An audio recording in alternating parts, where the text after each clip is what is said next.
எங்க ஆத்துல பாட்டி காலம் ஆயிட்டா. காரியம் பண்ணி வைக்க அப்பா உங்களை கையோட கூட்டிட்டு வர சொன்னார்.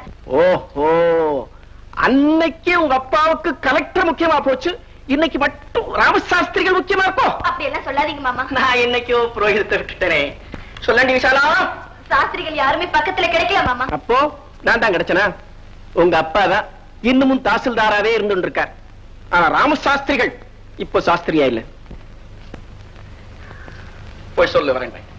நீங்க சொல்றது நியாயமா படல. நீ பேசாத, கூட உங்களை பெரிய மனுஷனா நினைச்சு மாமா, சாஸ்திரம் எல்லாம் படிச்சவளா நினைச்சு மாமா, சாதாரண மனுஷனோட கேவலமா போயிட்டேன். நான் வரேன் மாமா, வரேன். உஷா நில்லு. இவர் என்ன மந்திரம் சொல்லி வைப்பாரோ அது எனக்கும் தெரியும். நான் பண்ணி வைக்கிறேன். வேதமெல்லாம் படிச்ச இவருக்கு ரோஷம் இருக்கு, வீம்புத்தனம் இருக்கு, ஆனா மனுஷத்தன்மை இல்ல. நான் பண்ணி வைக்கிறேன், நீ வாமா. இல்லடா,